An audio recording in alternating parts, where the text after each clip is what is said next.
Sucharita, Share Microfinance, it provides microcredit and financial services to financially underserved segments, which requires a high degree of collaboration between teams to complete paperwork, due diligence, and carry out processes of loan approvals and dispersals. And let's not forget, there is a lot of physical interface, especially required when you deal with your customers who are, say, in remote or rural areas. So in terms of tiding over the Ides of March, how did you manage this switch to online? Thank you, Gautam. Yes, I think the amount of digitization and the amount of hybridization, as in what can be done digitally and what can be done physically, definitely depends on the ultimate customer. Apart from the kind of product you're offering.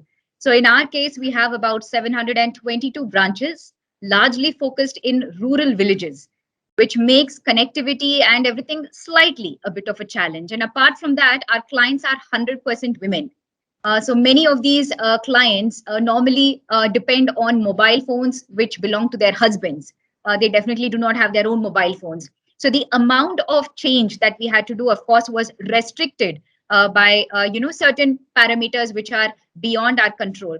But definitely the plans that we had for digitization have fast tracked, I should say. Earlier, if we had a plan which was probably deployable 5 years from now, that was brought forward to within months implementation.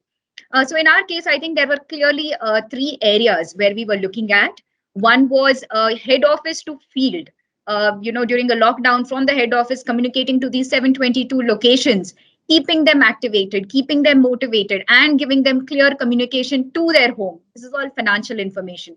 So that was one area. Second was information from the company to the client.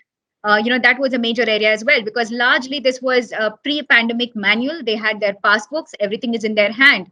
But without the passbook, with the lockdown in force, keeping that communication going was the second challenge. And thirdly, the client communication directly to the company as well. So these were the three areas that we focused. And I think mostly what helped us was moving to a cloud system, because that definitely ensures that information is available to every stakeholder, anywhere, anytime. So that was one advantage we had, because we already were into the cloud systems. Secondly, what we decided was the infrastructure that we decide, the hardware infrastructure that we decide on, which is going to be the way forward, should be something that is easily available both with the staff and the client. So we resorted to mobile phones as the hardware infrastructure that we would rely on. So we introduced the staff mobile app, which was under construction, but with the pandemic, speeded up the process and deployed it immediately. And what that ensured is the staff member, from the convenience at his home, being able to access information which the client probably is waiting upon for him. He doesn't have to go to the office to get this information.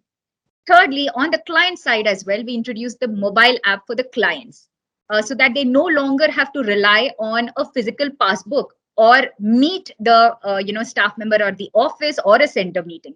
So this shift from a manual, highly intensive financial transaction oriented sector slowly towards this digital mobile phone based communication was definitely a huge change. Of course, there are challenges. Not every client has a mobile phone, like I was mentioning, but I think the move is definitely towards that. And post the pandemic, I think the increase in mobile and internet users, thanks to Geo and the availability of advanced technologies now, that most there is good penetration in the rural markets as well. So this at large, I think, was the approach that we have taken, and definitely has been an uptick in productivity, I should say, uptick in efficiency levels, because I think API integrations also have become very easy now. So integrating with the banks, integrating with other providers like a Paytm and all of that makes it easy for our clients to be able to repay online and for us to disburse online. So today, a client is able to virtually apply for a loan on her mobile phone, access the disbursement on her mobile phone, and repay from her mobile phone, which probably a year or two ago, microfinance, as a microfinance practitioner, we would have thought, oh, that's somewhere in the future.